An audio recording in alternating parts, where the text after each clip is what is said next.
Yo, what is good, YouTube? It's your boy Chance 2K Johnson coming at y'all today with another video, man. And today I got a little story time type thing for y'all, and a special guest with me. So it's been a hectic, crazy month, and I haven't been uploading that much, but I'm trying to get back in the swing of things with it and everything. But this guy is my brother, my long lost brother, Kevin Johnson Jr. Say what's up, man. Say what's up. Smile, nigga. Hey, what's up? How you guys doing? But, nah, man. So, this is a crazy story time. So, I just reconnected with my long-lost brother and stuff that I thought I knew. I thought I had. There was a bunch of rumors and stuff when I was growing up and everything. But I was really trying to find my father in a sense and find him and stuff. So I was looking for more closure within the Johnson family and stuff.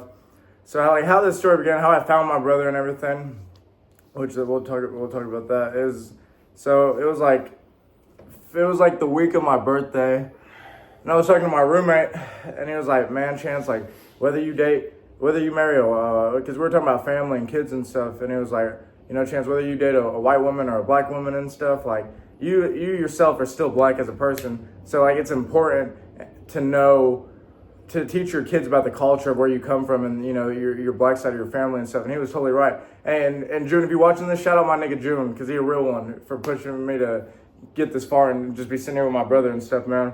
But anyways, I was like, man, I don't really know a lot of, I agree with you and stuff, but I don't really know a lot about, the Johnson family and stuff like that. The only thing I really know is that our dad, he was really good at basketball, and he played at the University of Hawaii. His name was Kevin Johnson. He passed away here in 2023, RIP KGJ. But I was like, and June was like, okay, cool. So we look up the University of Hawaii, and we find him and stuff, and we find his stats and everything. And I'm like, okay, cool. And then because I wanted to keep getting more deep and closure with everything and stuff. And I was like, okay. So me and June just started thinking, we're like, what do people usually do? And he was older, so back then in colleges they did yearbooks and stuff and took pictures in the sports archives, libraries have sports archives and stuff. So we're like, okay. So me and June contacted the University of Hawaii to see if because he was a really good ball player, to see if they had any pictures or stuff like that in the sports archives and stuff. And on my birthday, I was celebrating my birthday and stuff, and the University of Hawaii got back to us when we called them and everything, and they emailed us pictures of our father and stuff, with bios and stuff like that and stuff. And he played JUCO ball, and then he also played and then he also went to high school at Fairfax in Los Angeles and stuff. And then I was like, okay, but it was stumping me, it was overwhelming me and stuff because I couldn't figure out where to go from here and everything. So I was doing everything. I was looking up everything. I was doing all that stuff. But I got really overwhelmed to where I couldn't. It was just stumping me. I couldn't get any closer to getting to the Johnson family. Getting my way in there again. And I was like, damn, what do I got to do with these two pictures and stuff? And I was like, fuck, I don't know what to do. I almost gave up. I'm not gonna lie to you. I'm gonna keep it real with you. I almost gave up. I was so overwhelmed, stressed. I was like, I almost said, fuck it, honestly, I said, screw it. I almost said, screw it, bro. But I did it because I wanted that peace of mind and closure of knowing my family and talking to them and stuff. And that's what really kept me going. It kept me driven and stuff. And, shit, man. Fuck, I don't even know. What was the main thing I was talking about? What did I just say? About, finding him and stuff. I almost gave up. So I had to skim through his bios of when he was playing at the University of Hawaii and stuff. And I found so I had to really skim. So I was like, okay, he played this junior college, and then he played at Fairfax and stuff. And I was thinking, okay, he's a little bit older, right? So I was like, okay. And I was calling the college and calling the schools and stuff. And they're like, well, you need his parents' information to get credentials on him from back in the day and stuff. And I was like, nigga, I ain't trying to hear all that shit. Nigga, I just want to know. Just give me some, be a real one and give me some, tell me about this motherfucker. Because you obviously knew him and shit. But I was like, they're like, I had to go there. I was like, man, whatever, fuck that. So I had to think, this is where I really had to think and get deeper into this whole situation. I was like, damn, I was like, okay, So he's definitely an older guy now. So I was like, what can I do? And then I thought to myself, what do a lot of older people do? They still use social media. What do they do whenever they still want to stay connected? But that generation really ain't on social media like that. They use Facebook, my nigga. So what I did was, I was like, okay, I'm gonna look up his high school, Fairfax High School. And I looked that shit up on Facebook, and a big ass alumni association Fairfax people. It just popped up, big ass group thing on Facebook, and I joined the group. I tried to join the group at first, and then like the admin just declined me and stuff, and I was like, okay, like I'm a Johnson nigga. I ain't giving up that easily. Fuck all that. Then I kept like pretty much harassing to get in this group, and he finally let me in. And I made this whole Facebook post and everything, and I and I fucking and then when I got in the group, I made this post, and I kept making this post, and he kept denying me to post the post in the group. And I was like, nah, I'm not giving up. So I kept harassing him on that shit, and then he finally let the post go through, and the post just blew up. And one of my father's teammates hit me up and that he really knew well, and I got in contact with him. And then me getting in contact with him, he had his contact information, and that's when my brother called me. And it's just a trip, man. It's like it's cool. It's like it's still surreal to both of us and stuff, but like it's wild, man. And like this dude, which I would have done the same low key. He was like, man, you really Kevin Johnson's son, huh? I was like, yes, nigga. Like, just let me get around you to get to the main motherfuckers. Like, please, motherfucker. Like, please. I just need this shit, man. He was like, and I talked to him more. He was like, okay, yeah, that adds up. And I sent him pictures and shit. Okay, yeah, you not lying. I was like, thank you, nigga. Fuck. And I was like, and then I was like, oh yeah. And then I got in contact with my brother and stuff. And he was like, hey, man, like, like we were just chopping it up for a couple days and stuff. He's like, hey, man, what are you doing on like spring break or this and that? And I was like, I don't got shit planned. He was like, hey, man, like, I'm trying to see you. I'm trying to like, help you out and get you more closer with like the source of your family and stuff, and give you that closure a little bit, that you didn't have And I was like, all right, bet. So like, and I paid the plane ticket and everything, and did all that, because I had to think to myself, guys, like real shit, like the money, this money shit's always gonna be here, but like the memories you make with your friends and your family and all that shit, like that shit's only here for you never know when that shit's gonna be gone. So I took that opportunity and I took it, and like I'm so happy and blessed and grateful. Like I'm even sitting next to this motherfucker right now. Like I'm truthfully to God right now. I'm so happy because we just did so much bonding this week and just hanging out and just laughing and stuff. And like we got some of the same mannerisms and shit. And I'll let him talk here in a second about all his 2 cents about all this. But it was just crazy to me, man. I was like, damn, I really made it. Like, and I was talking to him when I first started. I was like, damn, it's like, nigga, it's like I beat the video game low key. Like it's like I beat the game type shit. But like, I'm glad I did it, because I got that closure that I was looking for through my black side of my family, like the Johnson side and shit. And I got that shit, and I'm grateful for that shit.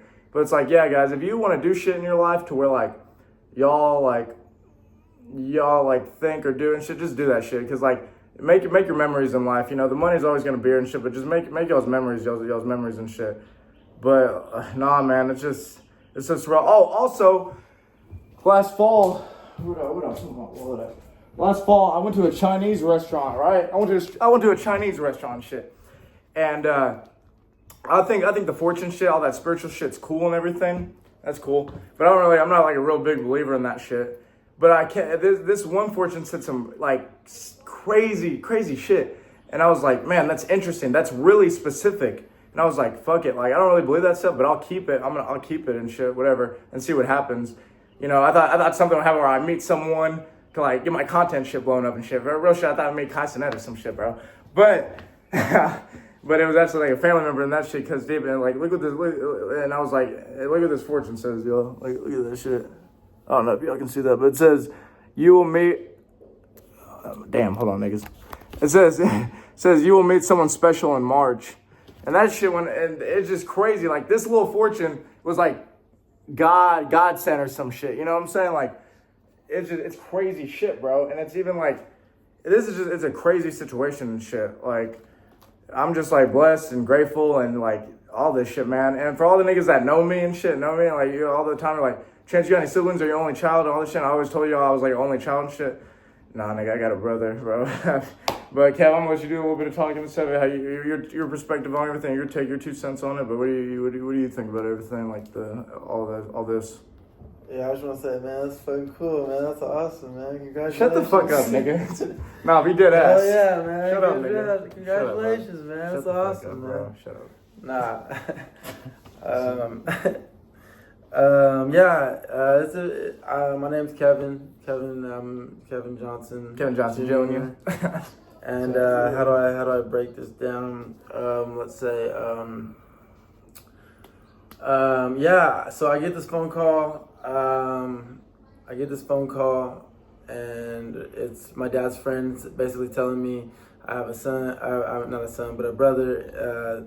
Yada yada yada. And I low key heard back in the day when I was younger that I possibly had a younger brother, but our father was kind of like living a double life, or he was always living the wild life, you know what I'm saying? But he had another child like later in life, and I was in my adolescence to where I didn't really know too much about him and whatnot, so it just kind of got shoved, you know. It just kind of got dwindled off into the unknown of knowing who, you know, having my dad having another son, and us having another Johnson or a brother or whatnot, things of that nature. And so, yeah, like I didn't have a clue about any of this. But anyway, basically when he called me, or when I got his number, I called him. And I was amazed about it because I heard about having another brother, and I was just in amazement of talking to him, and just it was very surreal.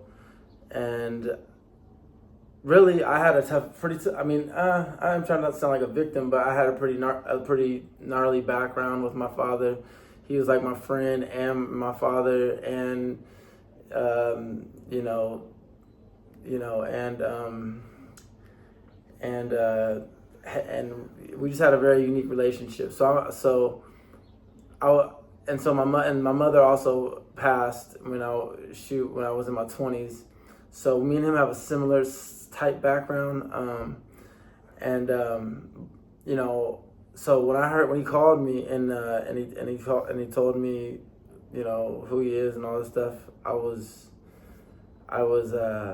my heart just totally went out to him because I knew his background. He didn't have his parent. He didn't have his mother. His mother, you know, passed early. His father, never knew his father. I went through hell and back with my dad's side.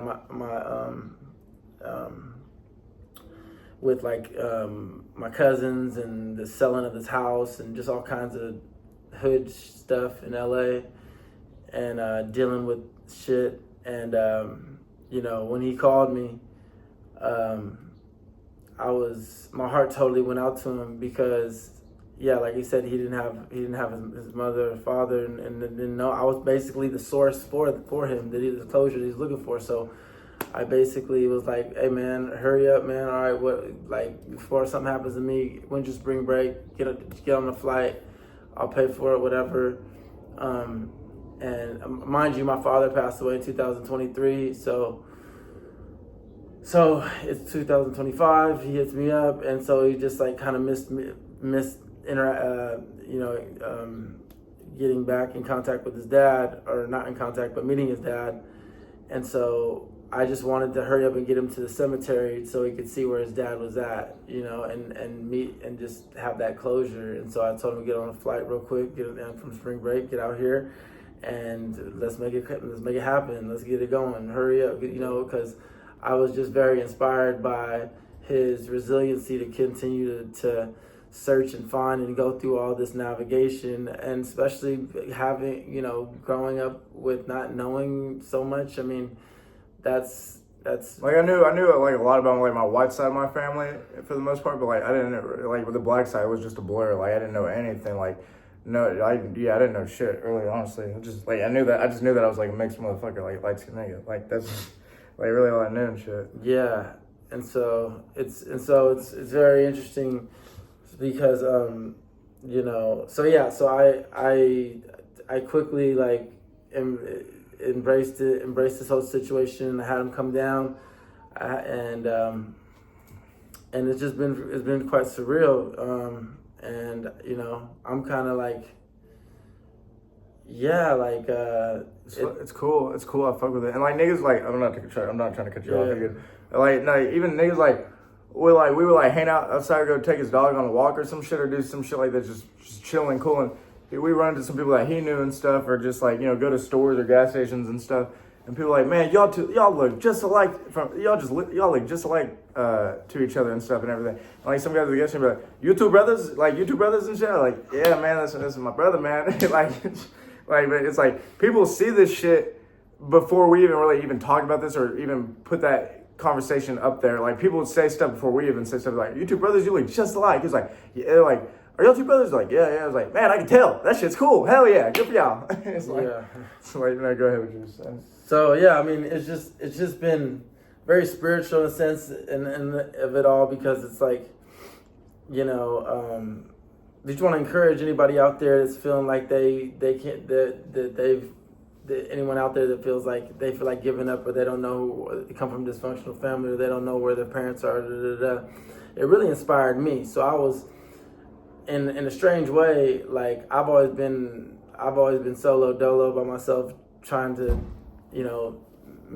do it, be my own man, do everything my own, have my cousins out here in LA, But, hearing his story and hearing the resilience of him trying to do all this, and just, really kind of like inspired me a lot. And I was very impressed, and it's been a little bit hard. It's taking some time to process a little bit, but yeah, I just want to encourage people out there that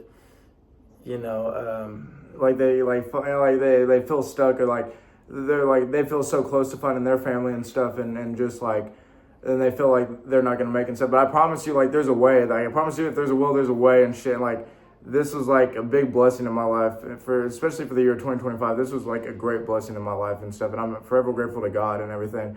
And like this shit, it means everything to me and shit. I'm happy that I met my father's side of the family and everything. It's cool. It's like a relief almost. Like it's amazing, But yeah. So I mean, basically, yeah, it's just something we wanted to something he wanted to share. Something I'm kind of low key wanting to share, and say, yo, you put this out, man, to help other people. It could be a game changer for other people, and finding inspiration in the whole situation. I mean, not knowing your mother passed away off drugs, and your father, you never knew him. It's just like orphaned out, And to me, I'm very inspired. I think I have a black. Basically, I'm more white. I am white, whatever. But I'm a quarter black. Our dad looks Puerto Rican-ish black, But anyway, the bottom line is like I have a black side, and so I've been out here having to deal with my cousins and deal with this LA shit, this California shit, which is great, but it's also comes with a lot of scandalous and gnarly bullshit that I've had to deal with because I've seen the drugs, and that goes into a lot more other things, which is crack cocaine, which is how our fathers felt, or my father and his dad and his brother, his uncle, kind of fell victim to the demise of the potential that they had when they were playing. When my dad was playing basketball at the University of Hawaii, and everyone around the city knows, if they know, pretty much kind of low key, that my father was like one of the best basketball players out here in Los Angeles in the 1970s to the late 60s, late 70s. And pretty much got kind of blackballed, light skin balled, whatever you want to call it, out of making it to the NBA. And if you want to question me on that or comment on that, go for it. I can validate everything I'm saying because I have facts on that, and there's long list of people to witness that about our father. I mean, he had 47. Yeah, this motherfucker. Hold on, niggas. He had 47 points in a fucking junior college game at Chapey High School when they didn't have a 3-point line. And so, yeah. I mean, he was a very talented basketball player, And it's a quite American story, this whole situation, because it has to do with race, it has to do with drugs, and that's kind of America in a sense. That's an American story, and it's very interesting to myself. I've been always intrigued by, not intrigued, but trying to understand this whole American story that sounds like a movie to me that I've been involved with. And then to have this reincarnation that come out of nowhere, which is him out of my dad. And then I'm like, now I turn into the dad. It's in an almost weird sense. And he's like, it's just like this weird, spiritual reincarnation, like feeling of what's manifested, especially with his note that he just showed you, meeting someone special in March and all that stuff. But basically, yeah, it's just, there's a lot more to this story. I guess we're just introing it out to you, but basically, just to give people, encouragement and motivation to continue to don't get discouraged and try, or no, it's easier said than done, but just here's a testament. Basically, he's a testament to not giving up, to finding his family when I would say 90% of people at that age would say, fuck that, I'm not finna try to find these people that don't give a fuck about me. So and for him, when I met him, to see his heart and to see how much he gives forgiveness and just wants closure, that low-key fucking healed me. So if you guys can see how all this is like how all this is turning into like some kind of some type of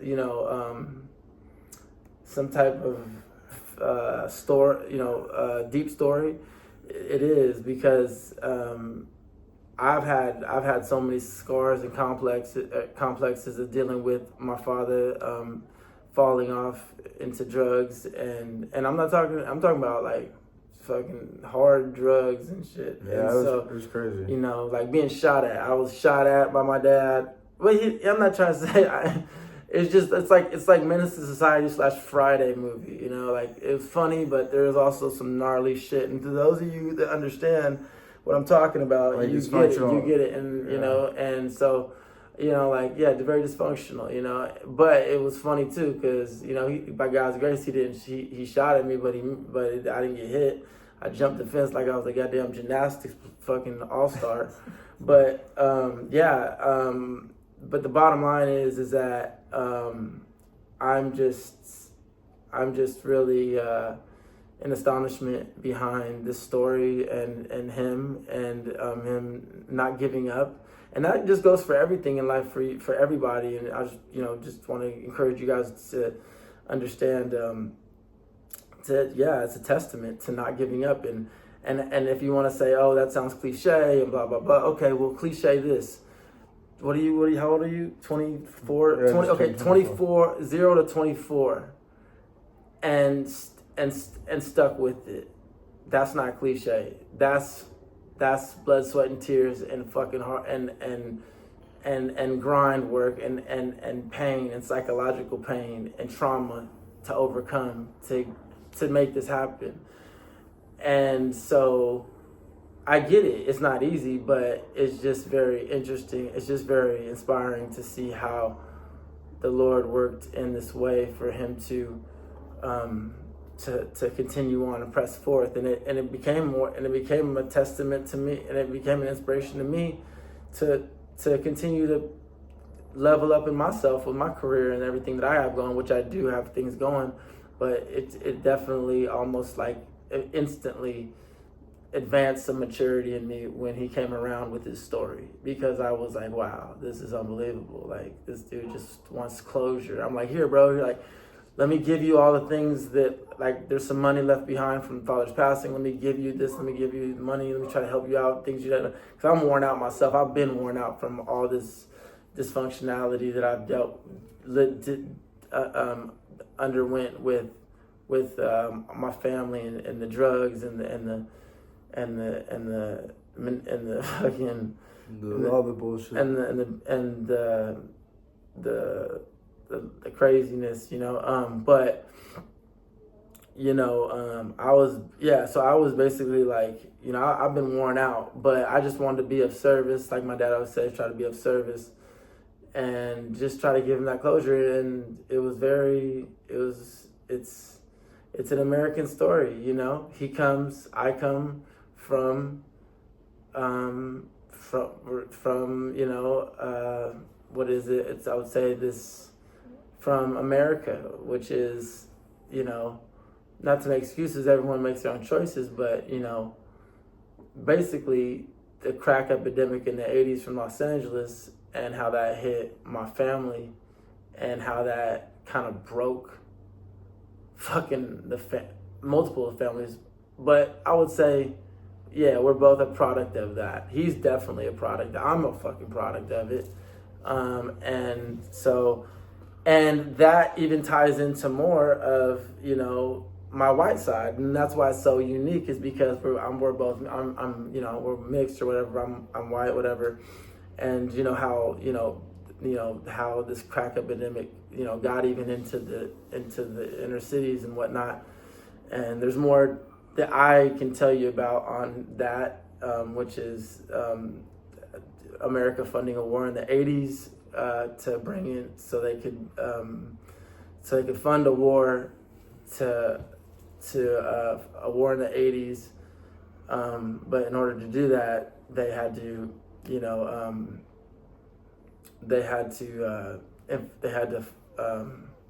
flush a lot of I would say cocaine or crack into the black community. And so I'm like, I'm kind of like, damn, I'm kind of like, I see that it's an American story of how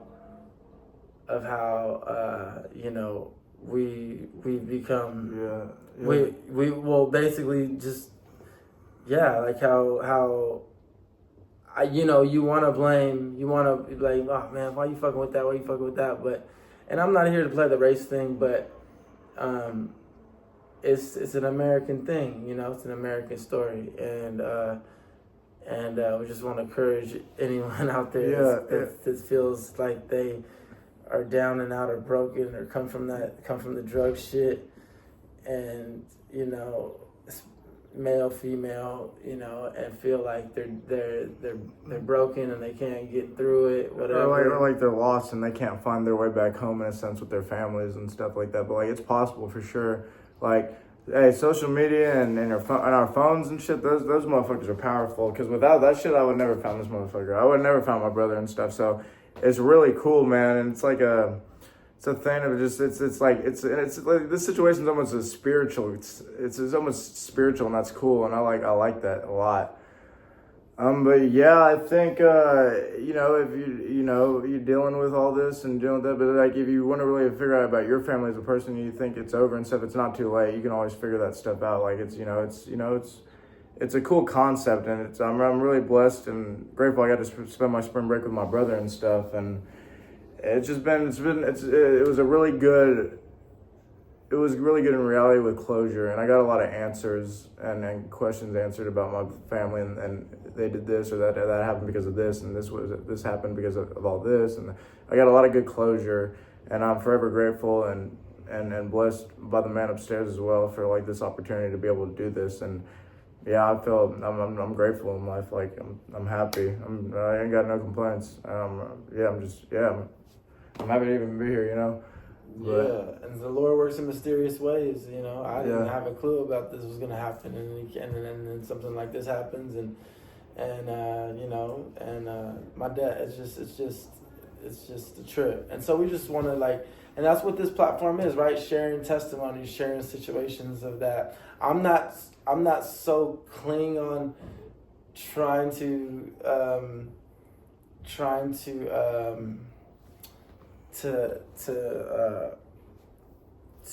basically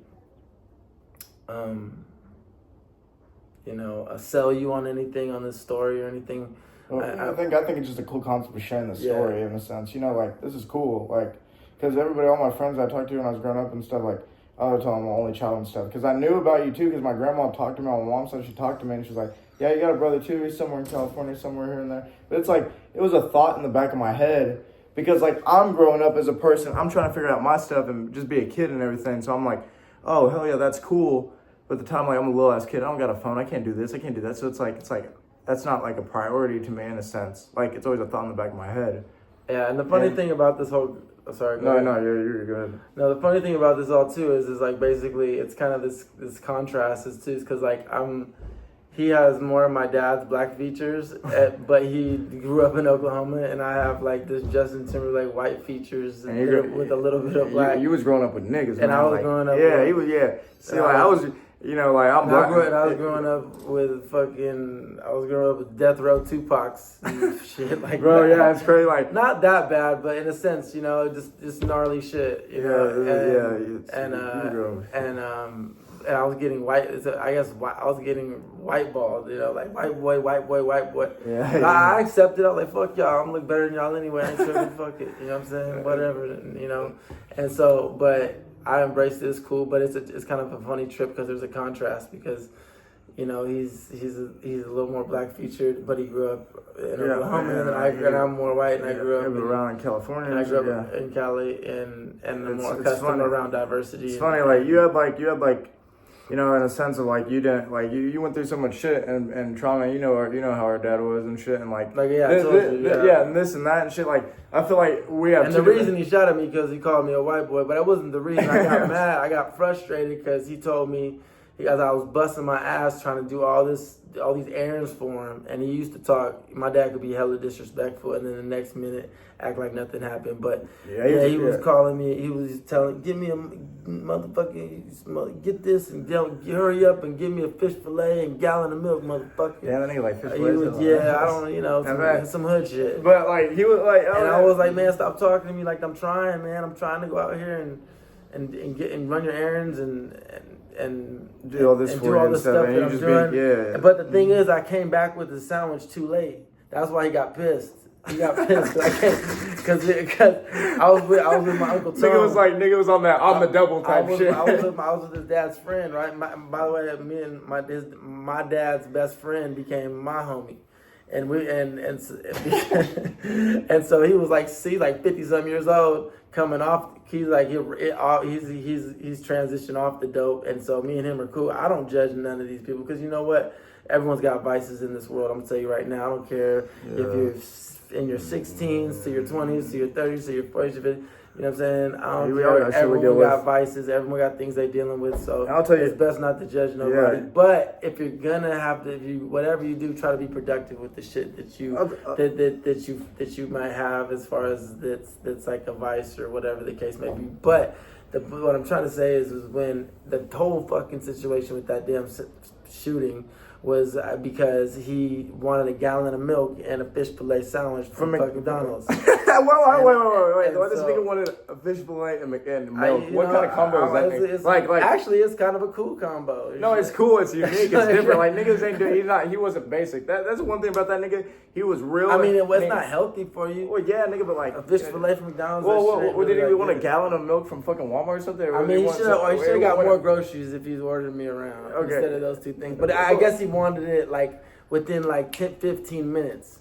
But I had to go. I was out looking for an apartment for him. I was getting apartment applications for him. Okay. And that's a fucking process. Just run around these damn fucking LA streets trying to get qualified to get him in an apartment. Yeah. So anyway, I came back like 4 hours later with this fish fillet sandwich and milk, and he was pissed. And he was like, "You motherfucker, you get the fuck out of here, you white boy motherfucker, fuck you, white boy, get the fuck off this property, blah, blah, blah." I was like, "Hey man, please, don't talk to me nice, man, don't talk to me like that. I'm telling you, man, I'm kind of about to get super triggered here. Yeah. So just take it easy, please." And then he just said another like, fucking disrespectful, mean term to me or something, called me white boy, which was cool. I was like, all right, cool. So then I just lost it, and then I just started kicking the door. I was like, "Yeah, what's up, man? I am that white boy." Wham, bam, start kicking the motherfucking door. Bam, man, what's up, motherfucker? What's happening, nigga? I don't give a fuck. I'm ready to die.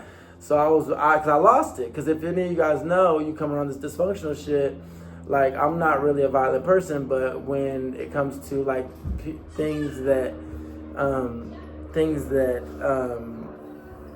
you know, hit things that can really trigger you from scars from your past or from whatever, you flip out. And I flipped out, and I was pretty much ready to, I didn't care fuck what happened, because I was at that level, because I was so worn out. My mother passed 10 years my mother passed in 2012. I was already scarred from that. And, you know, I was dealing just with a lot of, you know, capitalism world shit of being a man and trying to, you know, and trying to hold it together and without going on drugs my damn self, you know. And so I started kicking the gate and just kicking the fucking shit out of the gate, and he's like, stop that. And then his friend was right there, and he's like, I got something for you. And I know when someone says I got something for you, I'm thinking I know what that means. And that means they got like a gun, or they got a fucking knife, or they about to do something. Yeah. So he flings the door open, and I see, and I was like the Matrix, and I just kind of, by God's grace, I kind of just saw that screen door kind of fling open. And then I just did like some kind of somersault backflip over the fence. And as the shot rang bang, and then my adrenaline was all over the place. And then I fucking ran. I was like feeling myself, make sure I wasn't shot, because it was. Yeah, it's intense shit, man. But this goes all to say that our father was like an All-American basketball player, and could have went to the NBA and should have went to the NBA. And at the end of this video, I'll show you all like a thing of like pictures of him and stuff, and like pictures of me and my brother and everything, like similarities of that shit. And just some cool shit, like you know. But I would blame like 70% of this stuff, of the dysfunctionalism and the breakdown. The drugs, man. The drugs fucked them up. Probably on the drugs. And I'm not here to stereotype anybody on the drugs, but you know, you're never like really in the right state of mind when you're really fucked up on that shit. And like, you know, even before with our dad, before he got hit with the bullshit and stuff, and he was even doing that shit, like. He was this great guy and shit, and standing like funny, easy going. He could get along with anybody and stuff, and he was easy to talk to. People just gravitated towards him and shit. And he was just a good all around dude. And this is some real shit. But those drugs, when he was doing the dumb shit, and he got lost in the sauce with that dumb shit, it took over him, his mind, his mental, his way of thinking, and he wasn't him anymore. And it's like, it's low key scary. So like, really be careful with that shit with drugs and shit for you guys that might dabble in that shit. I don't know, but like, yeah, be careful with that shit, because it just turns you're different. You're not the same anymore once you start. But at the same time, in a weird prophesized way, it also was like it's like prophetic. It's almost like, you know, he had like sometime, you know what I'm saying, you know, he did that. Or whatever it manifested like that for you know, for us to come together. I mean, if he didn't do that, he may not have been in the picture, you know. Yeah. So there's all these different variables, you know. If my father, you know, so I mean, basically, life is crazy, man. It's crazy. Life is like basically. Is what were we saying the other day? Like, we were just talking about life and stuff. It's like, yeah, man, like, you can't get mad about this, or it could always be way worse, and you can't get mad about this nigga not knowing this, or that nigga not knowing this. To your answers. Everyone's got questions, yeah, but no one's got answers. Because everybody's doing this life shit for the first time. Everybody in this motherfucking world, everybody's living this life once. You ask all these people, like, and you get pissed off about their advice they give you and shit, but it's like, my nigga, like, not everybody's gonna know answers to certain things and shit, because nigga, this is their first time ever living life. This is all of our first time. This isn't a dress rehearsal. We're not perfect and shit, you know. Like this is his first time, and it's funny because we're all out here trying to find the answers. We all have questions, and but it's like we've all. What are the answers? Yeah, but it's like, my nigga, we're all here at the same time. We've all only lived it. We ain't lived multiple lives. Like, this is our one time, so we don't know shit. But to get up more back into the topic, it's like, yeah, man. I think it's kind of it's a contrast thing, like. You obviously, you know, in your earlier years, you had a good, like, you know, your relationship was you know, decent with your mother and your father and stuff, you know, but you had to deal with some shit, like, you know, some traumatic shit and a bunch of bullshit in the later years and stuff. For me, it was like I didn't have my my mother. She passed away in 2009 when I was like 8, and my father, he was really never there and stuff, and whatever. But like I didn't I didn't. And for me, it was like I didn't have that relationship with my mother and father. But for me, growing up and stuff with my grandparents in Oklahoma, I had a really peaceful childhood. And everybody watching that's what it was my homies back in the day and shit. And you're watching this video and stuff. My childhood was very peaceful and shit. My grandparents would make home cooked meals for me. I just play video games and chill. I go shoot hoops with my friends and stuff. I go swim. My childhood was very peaceful. I didn't have to deal with the bullshit of what you had to go through. The traumatic abuse of the shit. But you had to deal. But I had to deal with not having the guidance of you had to deal with the insecurities that come along with not my mom and dad and shit like that. So, which we all have, and some have higher degrees than others, But I would say that I don't know which is more worse, because that's got to be very difficult, especially if you're mixed, is what I assume. And dealing with not knowing your parents and being mixed, it can be quite complex. It could be very it could be very PTSD, traumatic, confusing, and develop complexes. And it's very and I would say that goes to anyone that's out. We're all mixed. There's only one race, and that's the human race. But also in this world, though, we also have to deal with how we perceive each other and what are you and what you mean. But it's a melting pot out here. But the bottom line is that it can be it's even heightened it's more heightened when you don't have, if you're mixed, I assume, or biracial, and you're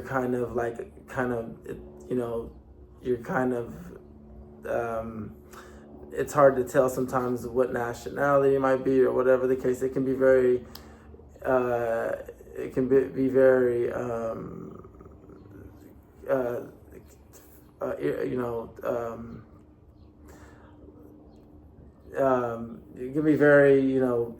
confusing trying to figure that out, especially if you don't have those parents to give you the guidance. Now, if you have those parents to give you guidance, then you see them, then I think you're winning, and you probably got the best of both worlds. But if you don't have parents from mixed backgrounds, I'm not saying in concrete, but in a sense, it's you're behind. You're super behind. It's like you're behind. You're probably like lacking like 80% with the confidence and shit like that. No, for sure. I think it's like a contrast. I think it's funny that like you were saying, like you look more white and I have more of my dad's black features and stuff. But like when he was growing up, you white boy, all this shit and everything. But like when he was growing up, they looked just like white and shit. Like you're white and shit. But you grew up with like niggas and shit in LA. You're growing up with niggas, man. But for me, when I was growing up and shit, I look more black. By the way, I told him just to use the N word when it's like necessary, but it's okay. I'll get into that real quick. But for me, when I was growing up and shit, I had more black features and shit, and I look black and everything. But I grew up with white people and stuff, so you kind of see where we're like coming with this and stuff. It's funny. It's a contrast and it's weird. But also for the people whenever I get it. I gotta use that word better and stuff. But like I don't say it when I say it and stuff. And it might be an insecurity we all have. It might be something, an identity situation he's dealing with. And I say it all the time too. But I say it when I'm like, when I have to deal with some when I have to deal with some bullshit. And I know what I'm saying? But I say it more like, I don't say it derogatory to people and stuff, but I say it more of like in a sense of like, I use like everyday word and stuff. I'm not saying it to be disrespectful to no one or none of that. Sometimes if I get heated, I might use it in a different way, but like you'll know. You're validated though at the same time. I'm sorry to cut you off. You validated at the same time, and I don't care if whoever's watching. No, on God. And when and for the niggas, when I was growing up in school, and you know who you are, my nigga, when you were like, when I would say just chilling and shit, you're like, oh my gosh, can you say that? Aren't you white? I was like, nah, I'm mixed. And I'm going to show you at the end of this video pictures of my father. Fuck the pictures of your father, man. Fuck the picture. You know why? Because your father comes from Los Angeles with the crack epidemic, and he's black. Yeah, no, yeah. You don't know your father ain't much blacker than that. Yeah. ain't much more blacker than that, motherfucker. Anyone try to trial you on some shit? You say, man, look. You say, look, man. I don't know my father. From what I knew about my father, he was on crack. Yeah. He's from Los Angeles. Yeah. I mean, You let me know. You let me. Yeah, I'm with That's you. there ain't and no stereotypical to the I don't black be community, stereotypical, but in a sense, if we're gonna be honest, that would fit the category of being like, yeah, he fits. But not even off that. I just want to show my subscribers and shit my pictures of my father and stuff, and just do that. That's cool. Like him hooping in Hawaii and So, stuff. yeah, man, That nigga was a good fucking ball player. And just to rather than shit, like think about it, back to the 47 points thing when that nigga was in junior college, and this is like in the 70s. So in the 70s they didn't have a 3-point line stuff until like a little bit later, a little bit. So like this nigga scored 47 points, bro, and all they had was 2 points, 2-pointers and stuff. So it was all mid range. It was all twos. There was no threes. So think about how hard it is to score 47 points in a game of just all twos. That's like that nigga had to been shooting like. And he was always shooting like in the 40% and 50% and stuff. And I'll show y'all after the end of the video, like the pictures on screen, all that shit. But that's fucking hard. 47 points with all twos. You got to be shooting the ball a lot, like a shit ton. And you got to be making damn near like 75 to 80% of your shots to hit 47. Like yeah, so I mean, you should be. We should definitely be. That nigga should have made the league. You definitely should be making a freaking a PowerPoint about this whole fucking thing about Kevin Johnson, Kevin Glenn Johnson Jr. Senior nigga. That comes from where he comes from, because everywhere we go around the city, they're like, he's the best basketball player. Oh yeah, nigga! I was at dinner with one of his childhood best friends and stuff, and we were talking. He was like, man, Kevin, man, your dad, man. He would shoot so many jump shots a day, 1,500 jumpers a day and stuff. He would just stay out in his backyard shooting. The best mid-range jump shot shooter I've ever seen. One of my niggas was like, nobody ever said the best mid-range jump shot. He was like, man, his jump shot was poetic, man. His jump shot was crazy. He was like, no, this nigga was like, man, shoots mid-range shots, but he was they like, didn't have the three-pointer. Yeah, they didn't have three, so his midi game was crazy. Like this nigga was like, man, your dad, Kevin Johnson, man. It's like best mid-range. He was like, your dad, Kevin Johnson, man. He had the best damn jump shot I ever seen. Now in basketball, they're like, don't shoot mid-range. Yeah, shots. You're on threes and driving and lays and shit, and dunks and shit. But he was like, man, Kevin Johnson, man, he had the best motherfucking jump shot I ever saw. One of the best jump shots I ever seen in my life from someone.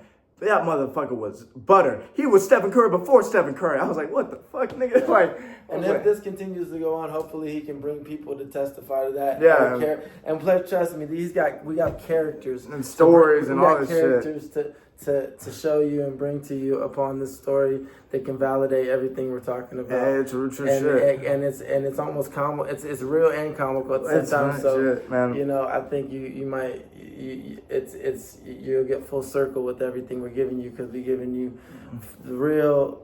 We're giving you the real with the the background of being neglected, broken home, the race situation, sports. You know, what else can we bring in the picture? You know, I mean, I'll show them those are three in America, and how you know drugs got in America. So this is like a full. This is like an American. This is like real. This is cool.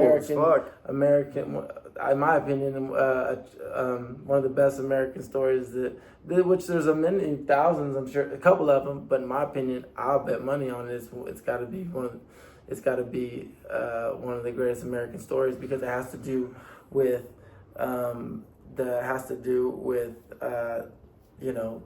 race, drugs, America, and that's significant, and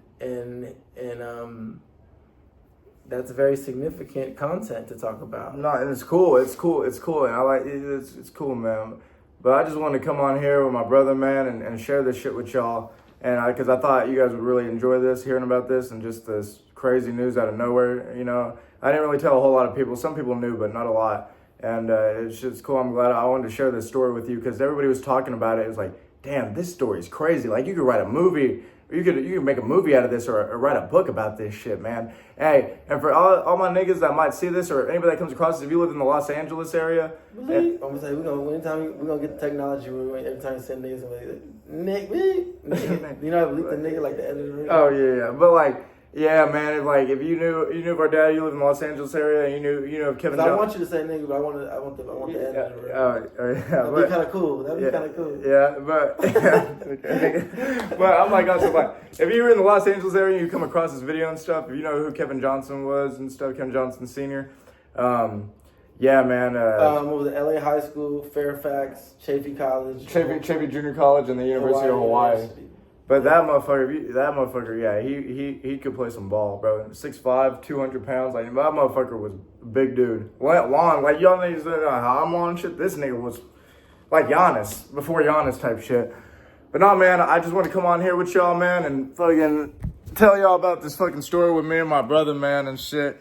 But nah, man, I got some more ideas coming with y'all for sure, and I'm gonna show y'all these pictures at the end and shit. But like, yeah, thank y'all for staying and tuning into this shit, man. And got some more ideas coming for your content. I love you guys. Stay blessed. And if you have some family you trying to get to and work with and figure your shit out yourself, please comment on this video and do your state of mind with it and your piece and comment on this and tell me what your thoughts on all this and stuff. It's pretty crazy, but yeah, man, y'all stay blessed and stay grateful and stay loved and keep y'all head up. But yeah, we got this bit, boy. Bye, niggas.